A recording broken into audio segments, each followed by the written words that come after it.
Good morning, good afternoon, or good evening, ladies and gentlemen, whatever and wherever you may be listening to us. You have your ears locked into the Caps Locks and Chair Shots podcast.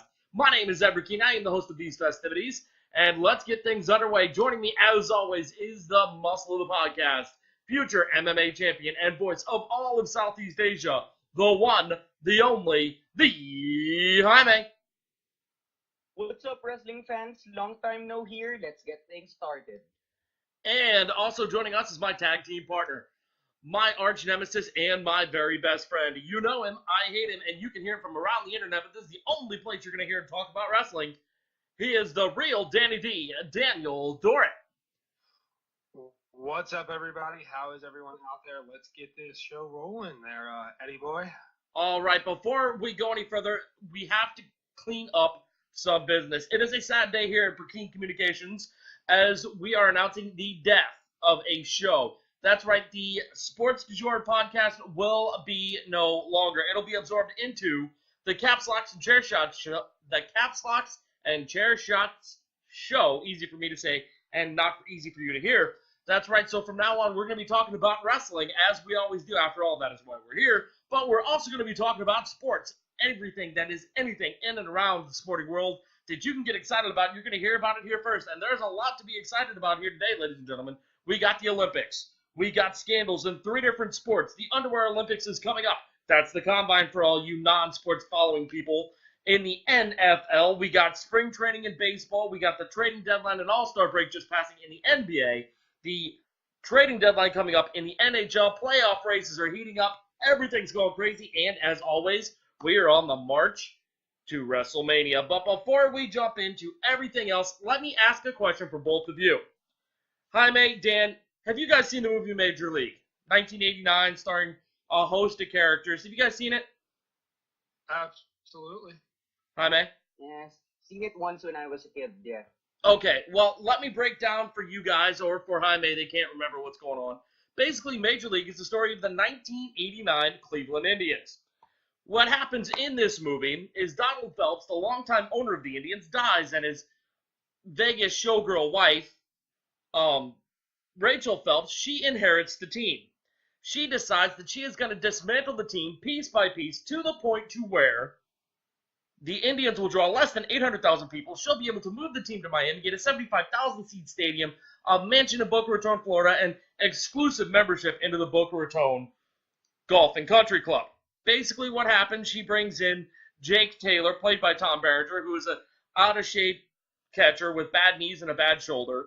Charlie Sheen, who played Wild Thing Ricky Vaughn, a juvenile delinquent in the offseason who can't see and thus can't control his 100-plus mile-an-hour fastball. She brings back Roger Dorn, played by Corbin Burnson, a third baseman who is more worried about his face than fielding ground balls at the hot corner. She also brings in Lou Brown, the 30-year manager of the Toledo Mudhens of the Independent League. And she brings in Willie Mays Hayes, a non-roster, non-invitee to spring training, who makes the team because he can really, really run fast. She also brings in Dennis Haysbert's character, Pedro Serrano, who is a big power hitter that can't hit a curveball. Basically, the Indians tread water for most of the season until the GM comes down and notifies Mr. Brown, the manager, that they're not going to do anything as long as the owner has anything to say about it. They go 34-11 over the last little bit of games, tying the New York Yankees on the final day of the season, setting up a winner-take-all, basically what we would now refer to as a wild card game to determine who's going to win the pennant. Eddie Harris, played by Chelsea Ross, goes 8 2/3 innings, gives up 4 runs on 9 hits, gives way to Charlie Sheen's Wild Thing Rick Vaughn, who strikes out the Triple Crown winner, and in the bottom of the 9th inning, Willie Mays Hayes bunts a single, steals second, and scores from second on a bunt single by Jake Taylor, and the Indians win the pennant, and Jake Taylor gets laid by Rene Russo. It's a fun little story. Anyway, the character I specifically want to talk about is Rachel Phelps, an owner who destroys a ball club in the hopes of just making some money and moving on. Now, Dan, where is this happening? Tampa Bay. Oh, you're close. Miami. Yeah, there it is. Miami. Derek Jeter's Rachel Phelps. Am I wrong there? He's completely destroyed the Royals, and that's saying a lot. Royals. or I'm sorry, the Marlins, and that's saying a lot, given who their previous owner was, who did that 3 different times. I'm willing to. I'm willing to go the wait and see route on this one. Are you kidding me? Honestly, I am. No. I'm willing to go the wait and see route. He sold Giancarlo Stanton to his former team for next to nothing. I mean, all they really have is Christian Yelich, and that's it. On that contract. It doesn't matter. People were going to go to Marlins Ballpark just to see Giancarlo Stanton try to break the water tank in center field. Now why are they going to Marlins Park? They're not going to. They're not. And they're going to finish with 110 losses. They're going to be absolutely god-awful. Nobody's going to watch them. And in 2 or 3 years, we're going to have to listen to Rob Manfred tell us why there needs to be a baseball team in Miami and how contraction is not good for the sport. Same way we had to listen to it with Montreal. This is where you say something, Dan. This is how this radio show works. I don't know what to say because you know I'm right. Yes and no. Whatever. I don't like I said. I'm taking the wait and see approach on this one. God, you disappoint me. All right. Anyway. I mean, okay. So, as an Orioles fan, yes, he gave him away for nothing, and it's bullshit. That trade should have not have been allowed, but obviously there's nothing that MLB can do about it, right? So I guess right now, kind of, am I mad and disappointed? Absolutely. Do I think that there's anything that can be done about it? Not really. All right, let's just put that aside. We got Who's six. gonna move the team to though? Like, where would they like? What do you think the master plan is here? I don't know. Maybe San Antonio, Mexico City, maybe Montreal, maybe Buffalo. I don't know. Maybe London. I don't know, and I don't care. Let's put this off to the side. And I say we're going to put this off to the side because we're all watching Raw right now. We just saw a hype video for one of the newest members of the WWE Universe. Jaime, I want to hear from you about this. You being the MMA guy that you are, Ronda Rousey will sign her contract at the Elimination Chamber. What are your thoughts? I'm not a fan of it due to the fact that she's being instantly pushed to the top. If it's in the MMA world, yes, she deserves, she's entitled to all these opportunities. But in the WWE, it's like a Braun Strowman situation where she didn't pay her dues, she didn't work hard for what she's getting. So, no, I'm not a fan of it, but for the sake of good storytelling, good storyline, just don't let her be the one to end Asuka's undefeated streak. Well, that's all that matters to me. We were gonna hold off on our Elimination Chamber predictions, but apparently that is going to be a match at the Elimination Chamber. Asuka's putting her undefeated streak on the line against Nia Jax. So, since you brought it up, Jaime, who wins that match? I believe it's still going to be Asuka. It's happened before in NXT, and it might happen again. But don't underestimate Nia Jax. She's such an underrated performer. She may be stiff on some corners, but it's going to be a good match. But for me, it's going to be Asuka. Still. Dan. It's Asuka. You both you both are wrong, and let me tell you why. You can't be serious right now, Ed. Oh, no. I'm not. Now, hear me out. There's how many guys are in the guys' elimination chamber match? Right. 7, right? 7. Right. And I assume they're either going to do a triple threat to start or they're going to have 5 pods. Now, this is all conjecture saying they're going to do the 5 pods. So, who's going to be the 7th woman? If they got Nia Jax in a stipulation, what's stopping Ember Moon from being called up and cost both of them the match? And then some random authority figure coming out and saying, well, Nia didn't lose, so by the stipulation, she's in that match. She's the 7th person. Asuka doesn't lose her streak, but Nia Jax is still in there. See where I'm going with that? No, because it makes no sense. Welcome to the WWE. Thanks for playing. All right. Surprised you said that. We've taken some time off from the show, and I've come to grips with the fact that I was out of touch with reality. Speaking of out of touch with reality, let's talk about the NBA.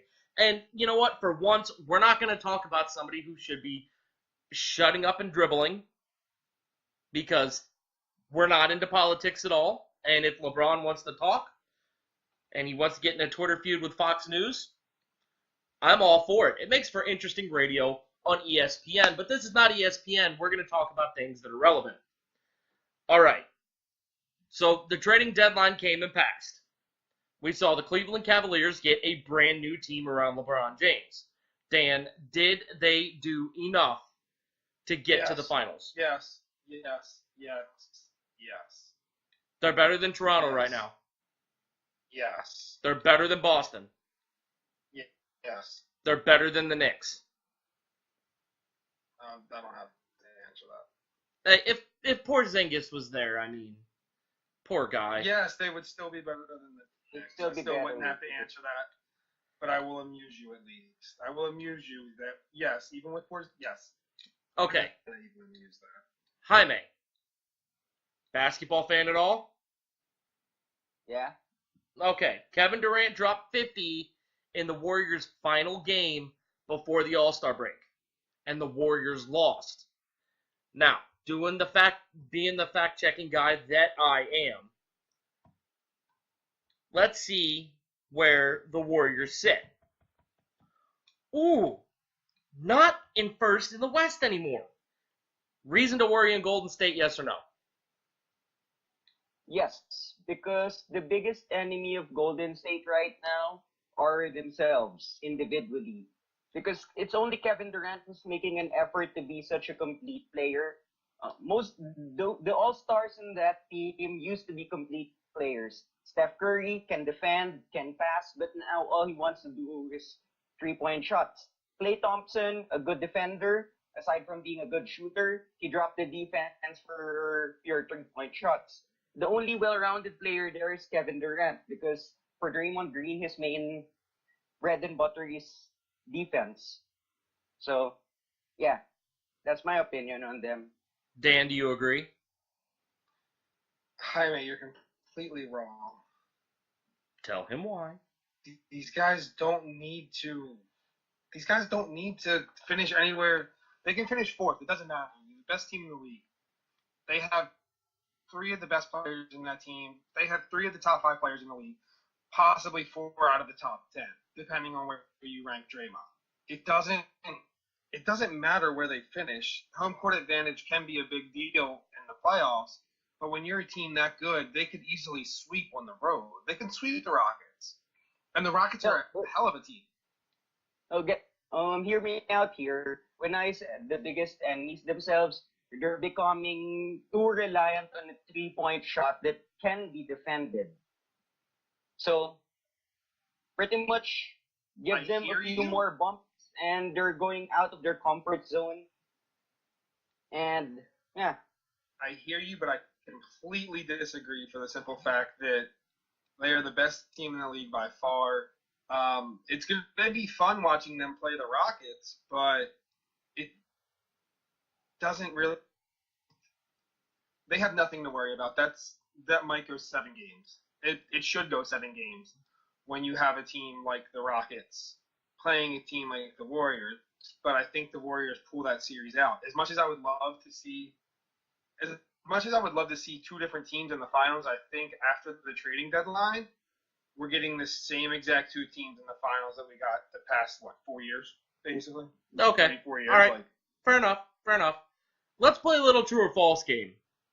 True or false? The Warriors have the 3rd best conference record in the Western Conference. False.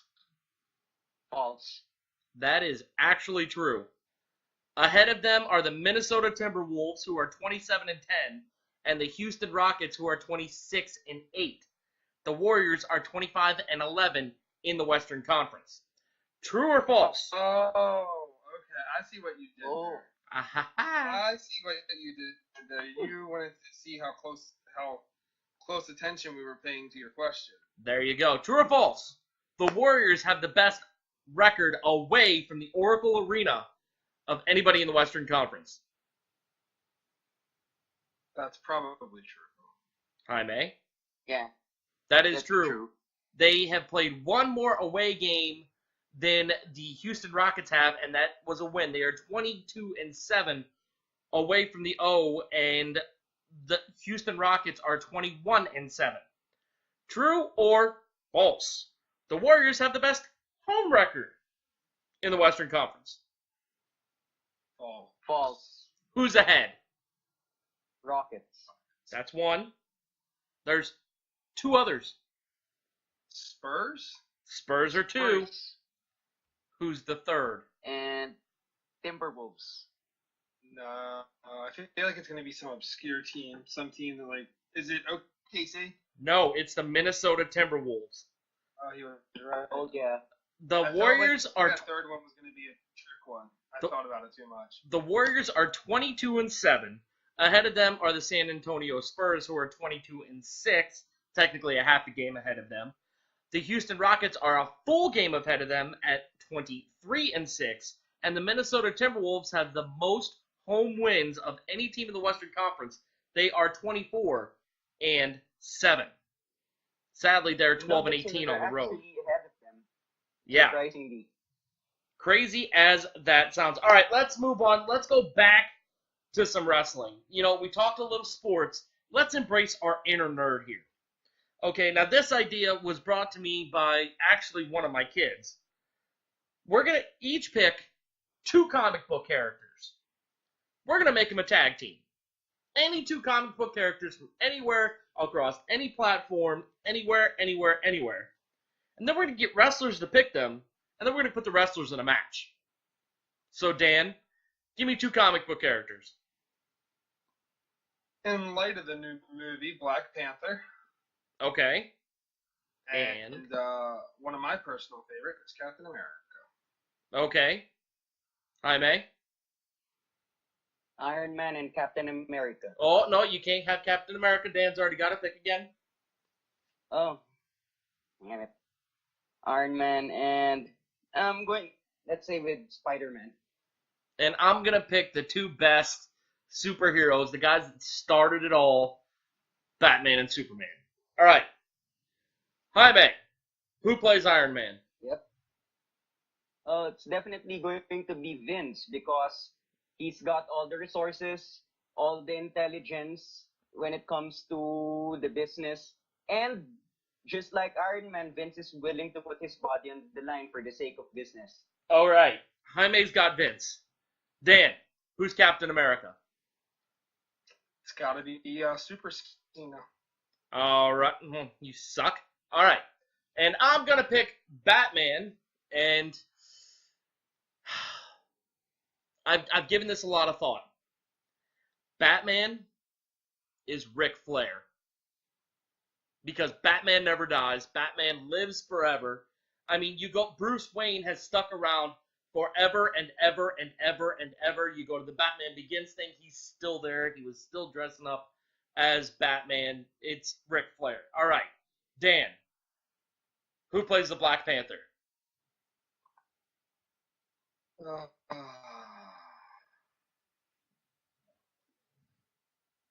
Kofi Kingston. So you got Cena and Kingston as your tag team. Fair enough. Jaime, who plays... AJ Styles. Okay, so you got AJ and Vince. I got Ric Flair. Now, Superman. Who would be Superman? You guys want to give me any ideas? Oh, because I took your Superman. Nah, it's Roman Reigns.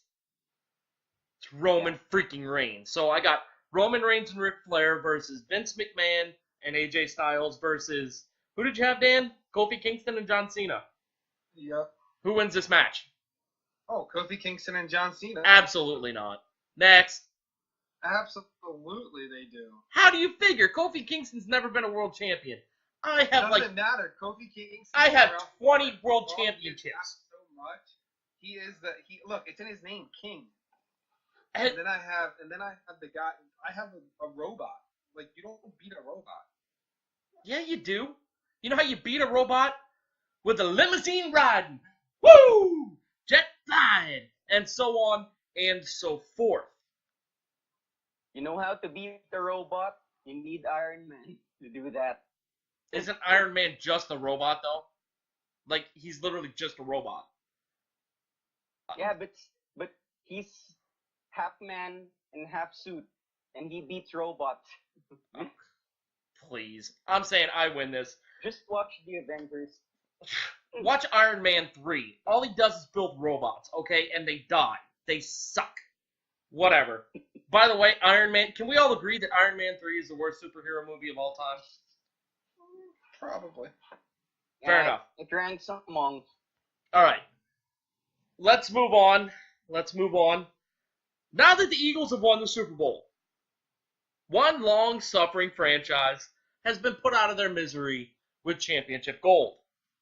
Who's the next long-suffering franchise to win? Jaime, do you have a choice? When has the Miami Dolphins or the Dallas Cowboys last won? 93 for the Cowboys and the Dolphins in 76 when they went undefeated? I could be wrong on the I dates. was okay with it when you said the Dolphins, but there's like certain franchises I never want to see win. The Cowboys are one because their fan base is annoying. The Eagles, I didn't realize how annoying Eagles fans really were until this year. I'm under the full and complete theory that nothing good has ever come from Pittsburgh or from Pennsylvania. Period. Maybe Benjamin Franklin, maybe, and perhaps the Liberty Bell, but nothing good has come from Pennsylvania ever. All right. Like, did you realize how annoying they were, Ed? Like, because Jaime, I don't know like how much you would actually see this just because of like your location.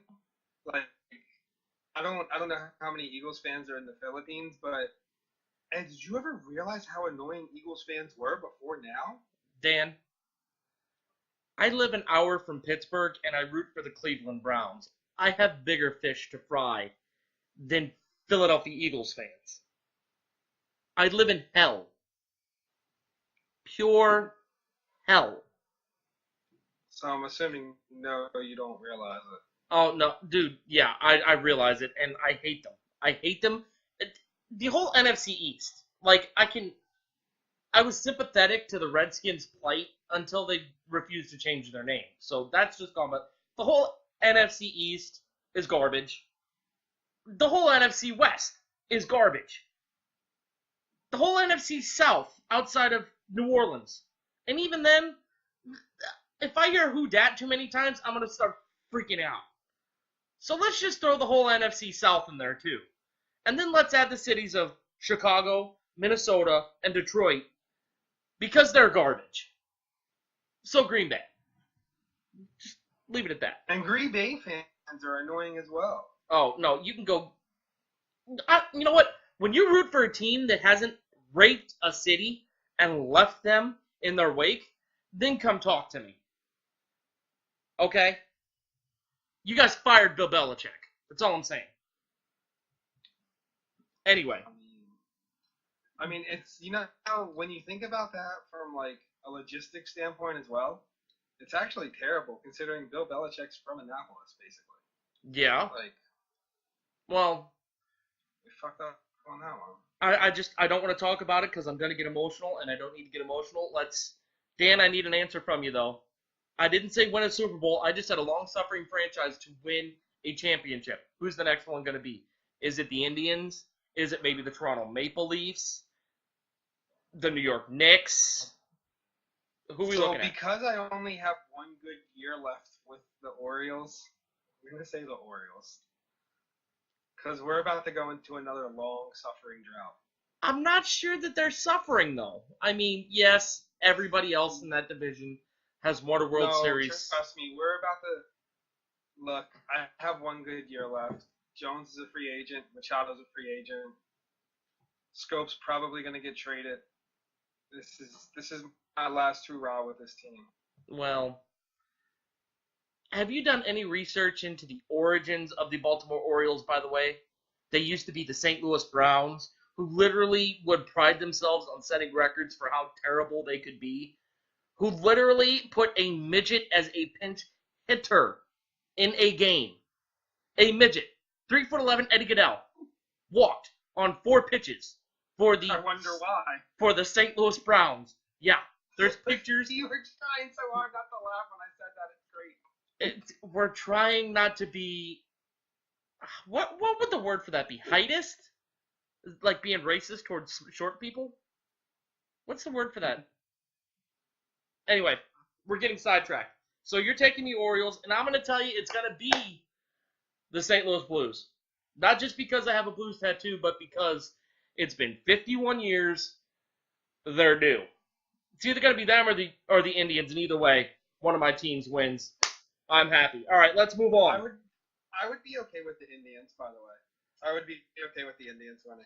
The Blues, not so much, because I'm a suffering Caps fan. We're gonna We just seem to choke every year. we're gonna talk a lot about the Caps here later on.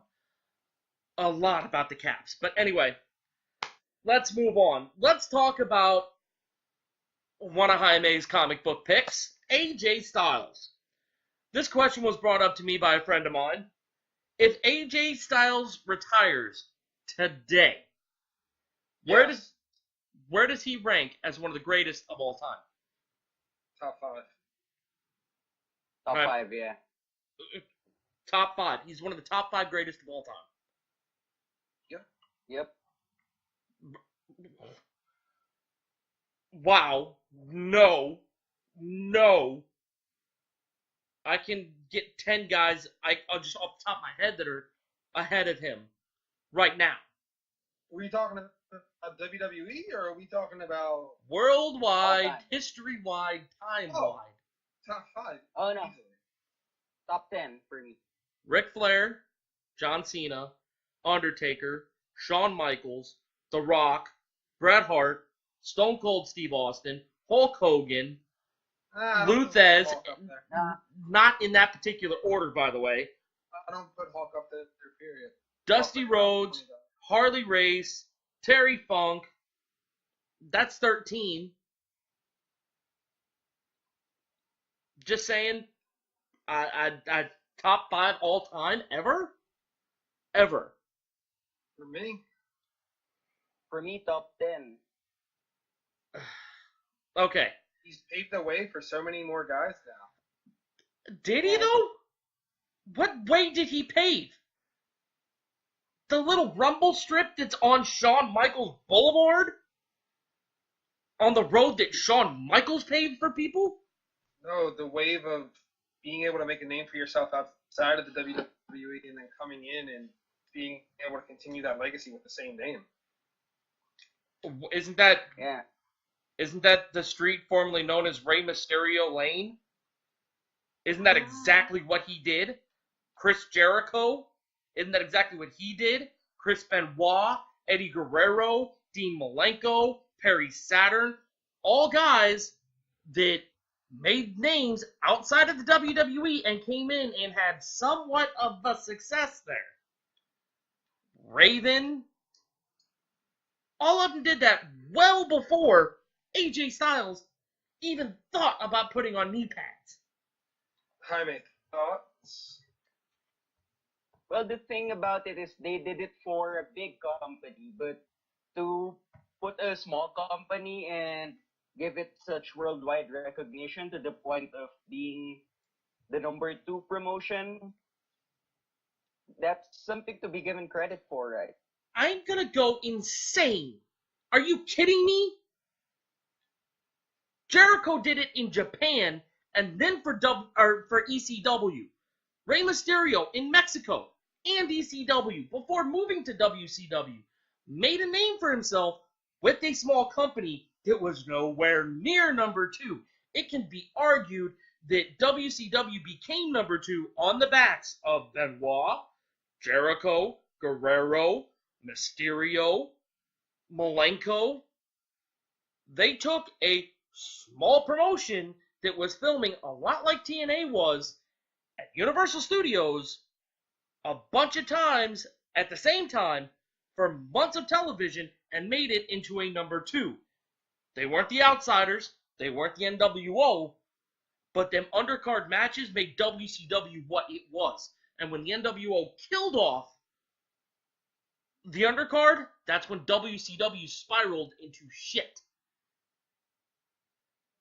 I'm just saying, AJ Styles didn't pay nothing for nobody. No, I'm not saying that he paid something, but as talented as the names you mentioned are, my thing with AJ Styles is like he was like the John Cena outside the WWE. CM. Like John Cena was WWE, AJ Styles was everything elsewhere. CM I Punk. was waiting to see how long it took you to bring up Punk. I knew you were gonna do that. I mean, that's a very fair and valid point. I just think for me as an all around performer and everything that AJ's done in his career, he's a top 5 guy. I mean, we can go back and forth on this all day, but neither one of our opinions are going to change, and it's just going to make for a really hot, heated argument if we. You're right. You're right. We need to move on. We need to let this go. Set it aside. Later date. All right. Next thing. I recently watched the 2005 and 2009 incarnations of Christopher Daniels versus Samoa Joe versus AJ Styles. The 2 best matches TNA has ever had. Is the WWE making a mistake the longer they go without putting AJ Styles and Samoa Joe in a match for a title? Definitely No. yes. For me. No. Okay. I need Joe to be healthy for like at least a good 6-month period.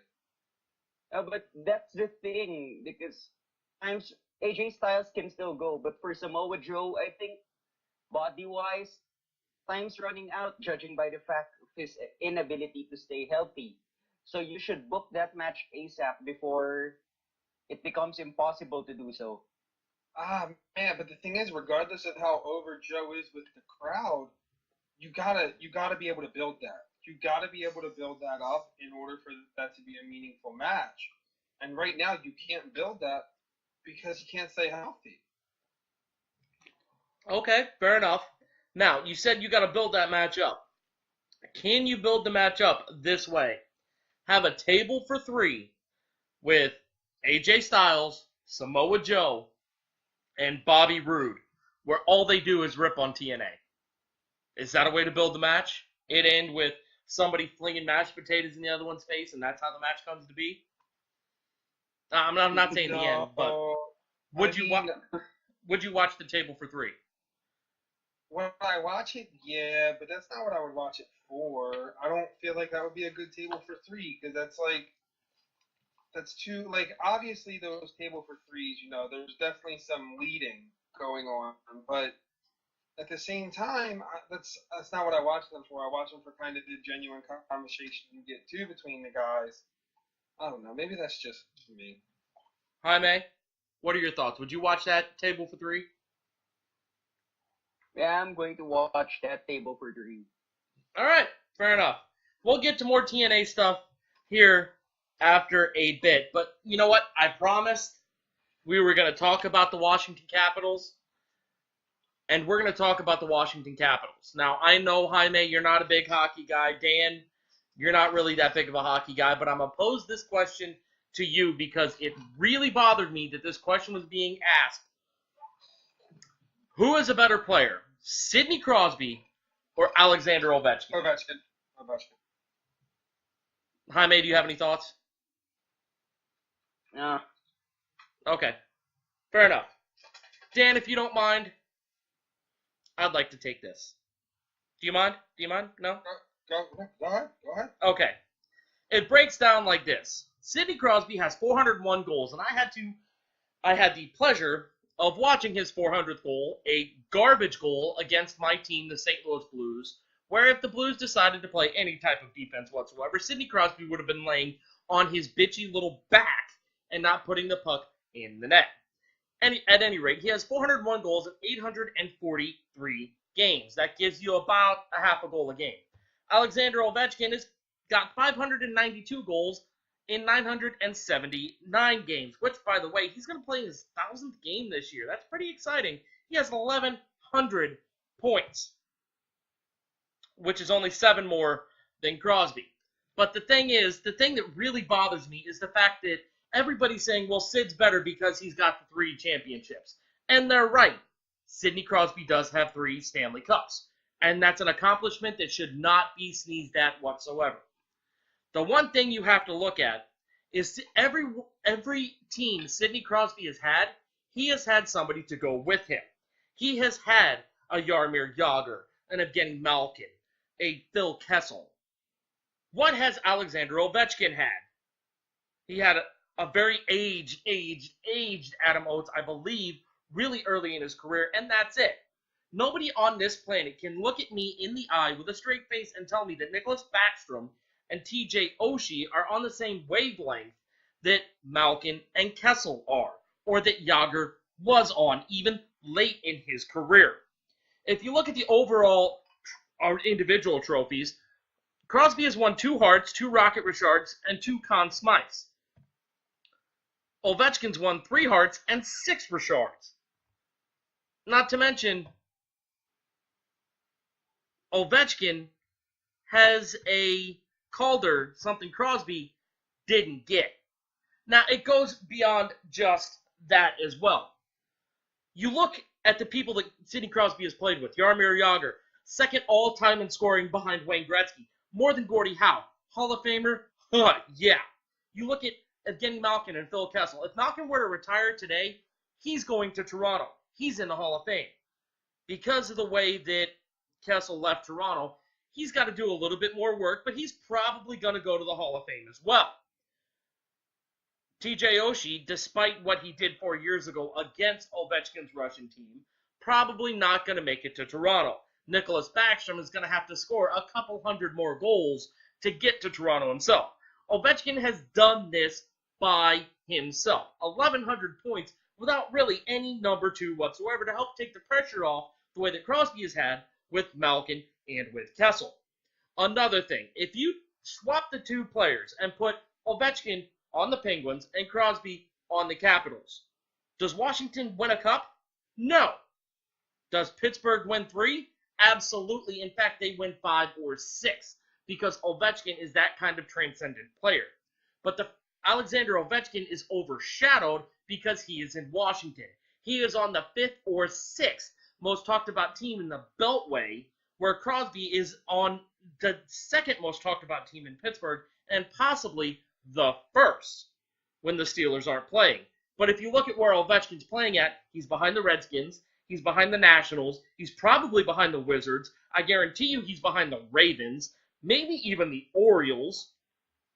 Ovechkin is more of an afterthought, especially in the summertime, than what Crosby is in Pittsburgh. Crosby is the most revered player in Pittsburgh, not named Ben Roethlisberger, and even then, I think it's pretty close. Ovechkin may not be recognized if he's walking down Pennsylvania Avenue. Alexander Ovechkin is the better player here. Dan, yes, no? I have nothing to say. Because I said it all, and you know I'm right. All right. Oh, I'm not going to disagree with you on that. Okay, let's move on. Let's talk about some more wrestling. Before we get to the Elimination Chamber predictions, good God, Alexa Bliss. Anyway, let's talk about the WWE Hall of Fame class. We started to get some Hall of Famers announced. The first one was the headliner, the main eventer, and that's Goldberg. Everybody good with Goldberg? Yeah. It's gonna go in sometime. Why not now? And now, did either of you guys hear the rumor that the only reason Goldberg was brought into the WWE Hall of Fame was to keep him from going to New Japan? No. Not buying into that one, huh? No, I didn't. Well, it was one of them things that was said in a Facebook group that I'm not really sure existed anyway. The second one was Ivory. Ivory's going into the Hall of Fame. Everybody okay with that one? Sure. Definitely. Sure. Real talkative today, guys. Great. But the one that has been announced today was Jeff Jarrett. Is he out of rehab? Is he going to be able to make it? They did a Facebook Live post that he said it gave him goosebumps and chills and this, that, and the third. Jaime, are you excited or surprised Jeff Jarrett is going into the Hall of Fame? I'm actually surprised because, his previous stint with the company didn't really go well. Okay. Dan, what are your thoughts, Jeff Jarrett? Yeah, I'm extremely surprised. When you think of Jeff Jarrett, what's the first thing you think of? TNA. Yep. Okay, now, let me go over the reason that Jeff Jarrett makes sense to go into the Hall of Fame. He's a 6-time NWA World Heavyweight Champion. He's a TNA King of the Mountain champion, a one-time, the inaugural championship. He was named King of the Mountain 3 times, 2004, 2006, and 2015. Let's just take his WCW and WWE accomplishments then. He was a 4-time WCW World Heavyweight Champion. He was a 3-time WCW United States Heavyweight Champion in the WWF. He was an NWA North American Champion 1 time. He was a 6-time Intercontinental Champion. Can anybody name the other guys that have held it at least 6 times? The Miz and Chris Jericho. Thank you. He was a 1-time European Champion. And he was also a WWF Tag Team Champion with...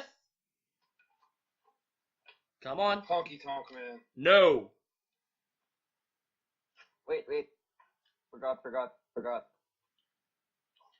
What? I give up. Over the Limit, 1999. Owen Hart. He was the tag team champion with Owen Hart. He was due to get his rematch with Owen Hart the day after Owen Hart died. Oh, shit. Yeah. So he's a Triple Crown champion. He's a former world champion. Guy deserves to be in there, right? I mean, yeah, when you look at his accolades, he absolutely deserves to be in there. For me, it's just surprising. Like, I could see this maybe 3 or 4 more years down the road after TNA's dead.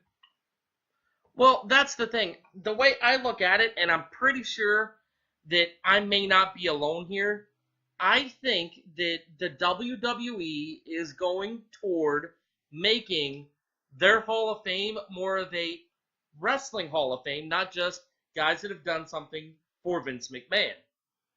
Because you look at Sting. Sting had 1 match in the WWE. Hall of Famer. Yeah. Goldberg. Seth Rollins ruined his career. Goldberg. What did he do besides, take out Bret Hart, which probably helped Vince in the long run? He was a world champion, twice? And now he's going into the Hall of Fame?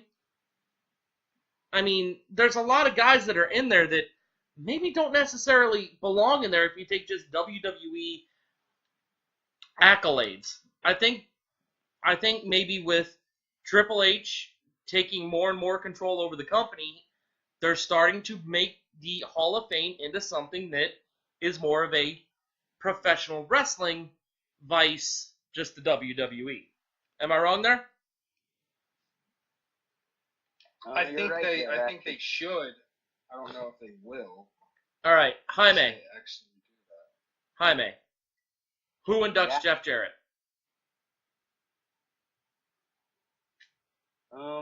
Dixie Carter. Dixie.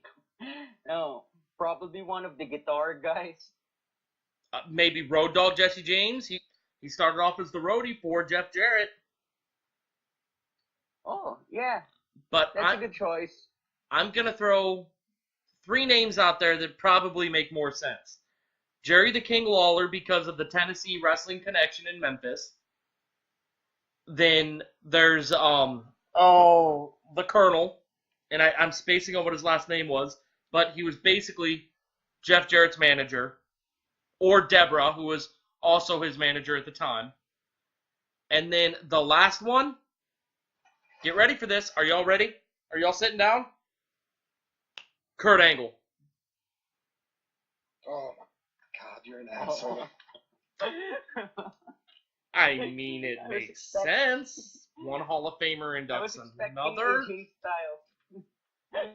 Oh, AJ could work, but I mean, he already stole Angle's wife. Why not have Angle put him in the Hall of Fame?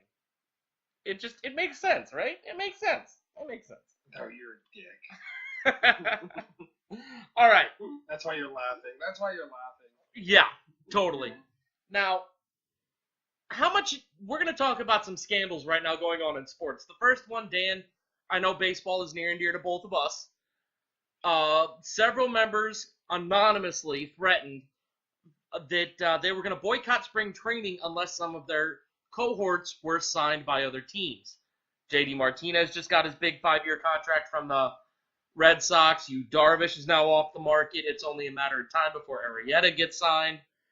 Would this have been a big deal if Darvish and Martinez hadn't inked contracts? No, because they're going to show up to spring training. I mean, there were some rumors that it was Mike Trout and Bryce Harper. Is it a big deal? Those guys are going to be I don't care what they said. Those guys are going to be at spring training. Okay, fair enough. I think that was all, I feel like that's an empty threat. The players can't get mad that the players union made a bad decision with contracts. That's on the players union. Well, I don't think it was so You much not as the agree? players' union. I think it was that the owners are being stingy. Smart with their money? This is baseball. When has anybody ever been smart with their money? Albert Pujols, at the age of 31, got $300 million. And welcome to the analytical age of baseball. Yeah. Where was that when that contract was signed? $300 million for somebody who was already... reason why, so that's a perfect reason why baseball will become... I'm telling you, as time continues to progress, these contracts are going to get smaller.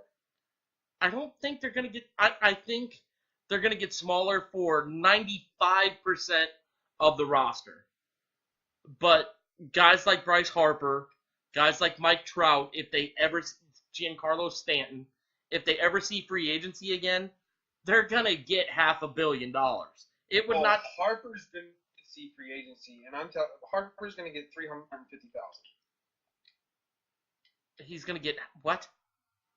I'm sorry, $350 million. I was going to say the league minimum is $525,000. Yeah, no. I meant million. I think he's going to get closer to $4, if not a $500 million. I think the Yankees are going to literally break New York. Where are you going to put him? There's always a DH spot. There's always first base. Can you imagine that outfield? Who do they got in the outfield now? Stanton, Judge. Who's a third outfielder? Sounds like it's not Bryce Harper, so it should be Bryce Harper. I can't think of who the third outfielder is right now. Put Harper in center, Stanton in left, Stanton in right, and Judge in left. That team will hit 150 home runs from their 3, 4, and 5 hitters, or 2, 3, 4, however you want to bat them. And let me guess, they're going to put Machado at third? It wouldn't shock me. Yeah, that won't shock me either. You bat Harper second, Stanton third, Judge fourth, Machado fifth, Sanchez sixth, and I could play first base, and that team would win 120 games. Yeah, but they got Gary Bird at first base. So Who? Bird. Yeah, it doesn't sound like that's Bryce Harper, so no. What? Dude. Gary Bird was huge for them last year. Did he hit 40 home runs? Did he hit 25 325? Did he drive in 100 RBIs? No? Then he's not Bryce Harper. You can put Bryce Harper at first base. You can put him at third base. You can put him behind the plate. You can put him in the second deck. And he would still collect $350 million. Anyway, let's move on to another scandal. And that, Jaime, have you been watching the NC2A at all as far as what's going on with basically their world going to hell? I don't really have it here, but I've heard some news about it. As far as, Michigan State pretty much promoting rape.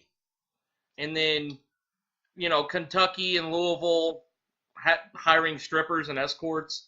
And now there's a big corruption scandal going on that players just want to get paid. And apparently they're getting paid, which is largely against, I guess, federal law, Dan? Is that what's going on? Yeah, something like that. Like, just I don't know. Here's my whole thing with the FBI.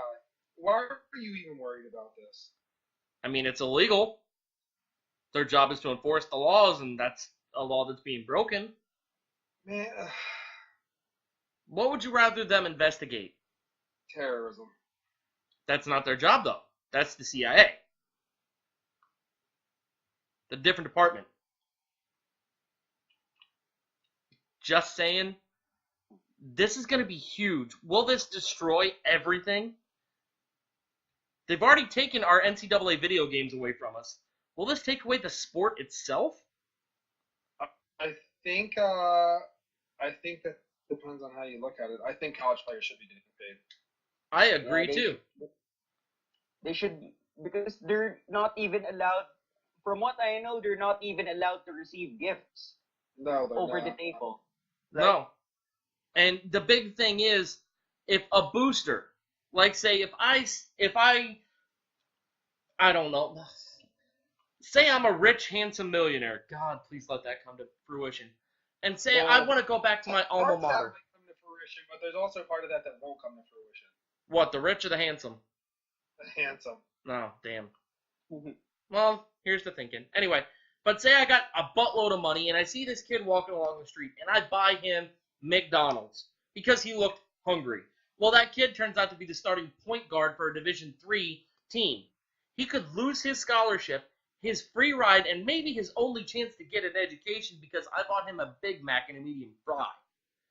Technically, if I'm a booster, that is a violation of the NCAA's rule, and he could get kicked out of school for it or declared ineligible. So here, you wanna know how messed up the NCAA is? I guess it's really JUCO. There's a radio host here. He coached JUCO college, and one of his girls, he was the women's basketball coach at a local community college. One of his girls ended up being homeless with nowhere to go. He let her live at his house. But keep in mind, this guy, he's a former law enforcement officer.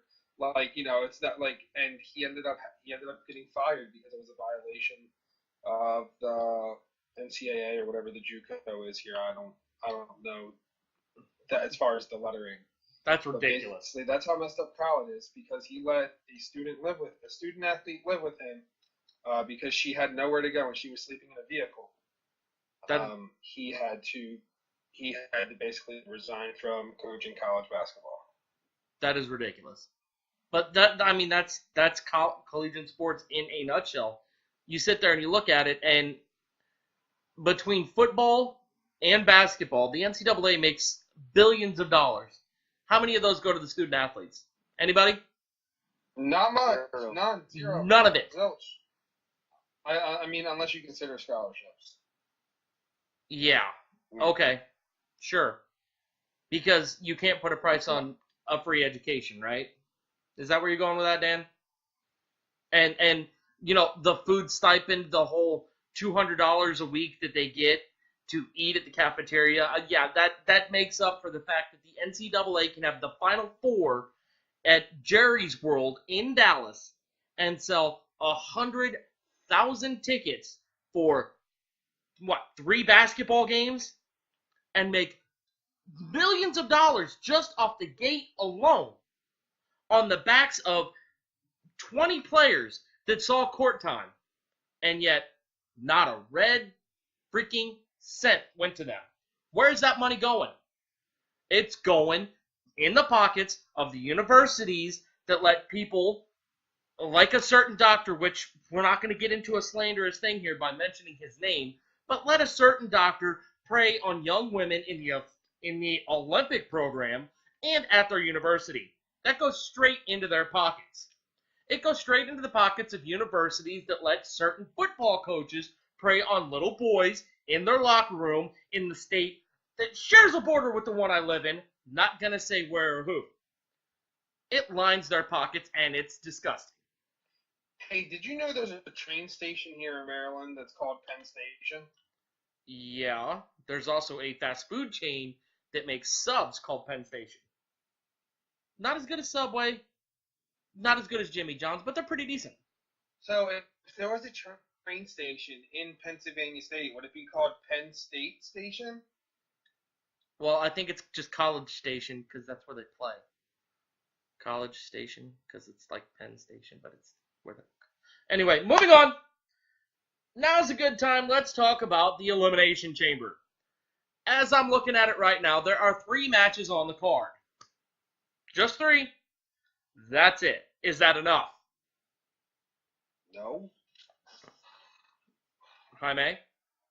Is that enough for you? For one brand, that it's 2 chamber matches, I think we're having enough. Okay. Let's talk about these matches. Now, I gave out some odds in our little Facebook wrestling group, and we're going to go over those odds right now. Okay. Oh, whoops. Wrong conversation. Here we go. All right. Compelling radio, I know. Let's see. Okay. There we go. Odds. Roman Reigns spears Elias through a pod's glass. I put it at 3-1. Anybody taking me on that action? No. Someone's getting speared through that. Okay. Either Elias or The Miz. Well, that's the thing. I have Elias at 3-1. He is the favorite. I have The Miz at 4-1.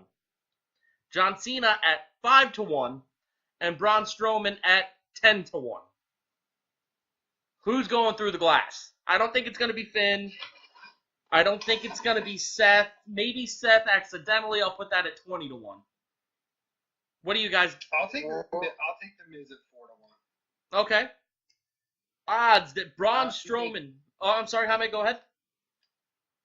I'm going with Braun Strowman. He's the one going through the pod because it's Elias or The Miz who's going to take the big drop from the top of the pod. Nope, Rollins is taking that. Okay. The odds that Braun Strowman breaks the chamber somehow. I'm putting that at 5-2. Whether he breaks a chain or punches through the glass and shatters it into somebody's face, breaks the door, breaks the ring, breaks the grating outside the ring. I'm putting it 5-2. Braun destroys the chamber at some level. What do you think? I'll take yes, that. I'm taking that. Okay. Elias is going to jam the chamber with his guitar, just so Strowman won't be able to get out. I like it, Jaime. I like it. All right. Next thing. Who takes the ball, or who flies from the top of a pod to the canvas? I got Seth Rollins at even money. I have Finn Balor. He's at 3-1. Elias at 4-1. And John Cena at 1,000-1. I'm going with Finn. Who's flying? Oh, Cena at 1,000-1. I'll take those odds. Fair enough. All right. Straight up. Give me your winner. Jaime, go. Who wins it? Cena. Daniel. Finn. I wanted to say you guys were wrong, but it's going to be John Cena. Because it's going to set up Brock and Cena. He'll win his 17th. He'll break Ric Flair's record, and he'll promptly retire at WrestleMania, lay the belt down, setting up a glorious tournament. Notice I said glorious tournament to crown the new Universal Champion because it'll be glorious, and Cena will go off into Hollywood. Never to be seen in the WWE again. Except when he takes on The Undertaker 2 years from now at WrestleMania. Dan, thoughts? No, I ignored you once you said he was retiring. Because you know I'm right. And you know I'm right. All right, No, because you're wrong. He's not going to retire. I think he's already out the door. Is Ric Flair retired? God, I hope so. He almost died. But is he actually retired is the question. Technically, he retired like 10 years ago when Shawn Michaels cried. Like, if Ric Flair were to get in the ring tonight and take a bump, would you be surprised? Yeah. Like, let's just say he was booked to be on the show, right? Okay. Like, you knew he was going to be there. Okay. He took a bump. I don't think anyone could legitimately say, like, oh, wow, I didn't see a Ric Flair bump coming. Like, this is the same guy that would bump himself. Like he would just do random back bumps in the middle of the ring. Like, no. If Ric Flair ever gets in a WWE ring again, I'm going to be shocked. If Ric Flair ever takes a bump again, I'm going to hire a lawyer to sue the WWE for maltreatment of the elderly. Because that's ridiculous. Dude. Maybe small bumps. No, no. Thank you, Jaime. No. What is a small bump anyway? Dan, you're training to be a wrestler. What is a small bump? There's no such thing as a small bump, but I mean, Thank you. Talking about a straight back back. He's talking about a flat back bump. I know what he's talking about. But he can't take a flat back bump because he's so old. He has an arch in his back, and his back doesn't go flat. Just saying. Just saying. All right. One more little bit of odds. I'm putting it at 25-1. Somebody from the outside, not in the Miz Taraj, will get into the chamber. Anybody care to speculate who that might be? The Undertaker? Ronda Rousey. Why do you gotta spoil things, man? That was coming up next. We were gonna talk about the women's match, but Jaime, you intrigue me. My nipples are hard. Talk to me about The Undertaker. What do you got? What are you thinking? Let me hear it. A rumor has it that it's going to be John. Although John Cena may pick to win and face Brock at Mania, there's also this rumor, and Cena made a tease of it in his promo last week about The Undertaker. So that's a possibility that we see The Undertaker cost Cena the chamber match. And if Cena doesn't win this match, it's going to be Roman, but my pick's still Cena. I'm just predicting Undertaker's going to show up one way or the other. Fair enough. I'm thinking we're not out of the woods yet. I think we may see a Kane arrival. Just because he's been relevant here recently, maybe we see him again. Maybe. All right. Dan, since you ruined it, let's talk about the women's elimination chambers, particularly Ronda Rousey's going to sign her contract there. Will she be in the chamber? Nah. You don't think she's going to be number 7 if Nia Jax doesn't beat Asuka? Nah. So who's the 7th woman then? Alicia Fox. They're just going to randomly add her even though Raw is completely off the air. I don't know who it could be. Jaime, do you have thoughts? No? I don't think Ron is ready. It's Shayna. It's the Elimination Chamber. Nobody's ready. Name one person that's ever been ready for that match. I mean, I don't even know if she's ring ready yet, is what I'm saying.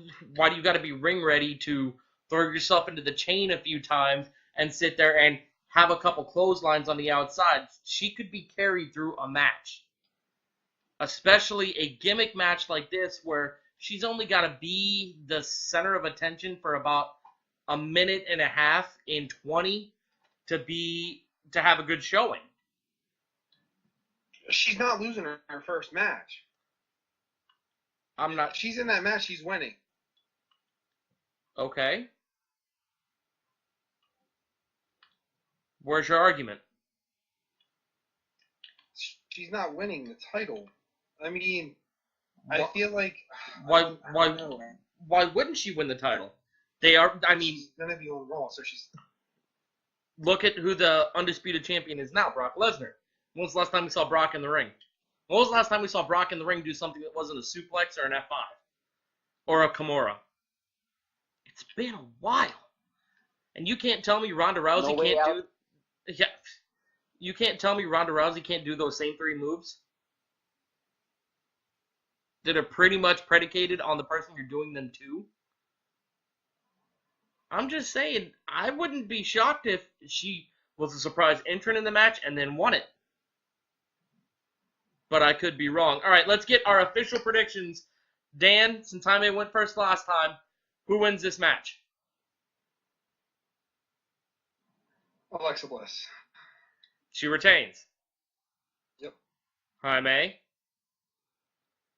I'll give Sasha Banks a fighting chance here. You think Sasha finally...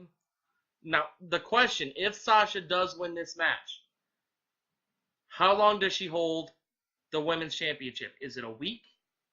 Or is it 2 weeks? Until WrestleMania. Oh, Then she drops it to Asuka. Ooh, so you're going 6 weeks. That's a bold prediction there, Jaime. Daniel? Yeah. If she wins, how long does she hold it? Till Mania. Interesting. I mean, she's not going to win, but it's fun to think about those kind of things. All right. We're coming close to the end of the show, but we're going to bring back something we haven't done since the last show. Dan, give me your hot girl of the show. Alexa Bliss. You already used her. Give me another one. Kelly looks pretty good. Oh, Barbie Blanks, my woman, I love you. Jaime, give me a match of the show. Something we may not have seen, but we should look forward to. This is across any sport, anywhere, anywhere. Okay. I'm going with Buddy Murphy versus Arya Davari because 205 Live has just been better again. The Cruiserweight Classic that we've seen when it's happening again right now in 205 Live with this Cruiserweight Championship tournament. So, okay, better watch for 205 Live this week. Fantastic. Sounds good to me. All right, you can, on our next show, we're going to cover 205 Live. Is it time to pull the plug, or is it time to plug it in? We're going to cover that. We're going to give you all the Elimination Chamber breakdowns. We're going to give you our preview, our official preview of WrestleMania. We may go into some Fastlane stuff. We may talk about the end of the brand extension. We may talk about another superstar shakeup. We may talk about Jaime and Dan's mutual receding hairline. We're going to cover all of that and more, plus all the big news stories in and around the sporting landscape. But for right now, we'd like to thank you all for tuning in to the Cap Selects and Chair Shots podcast. Hopefully by the time this gets posted, we won't be out of date. But like we said, thank you all for listening. And as always, if you're not down with a CLANDCS podcast, Jaime Aldecoa has just 2 words for you. Keep listening.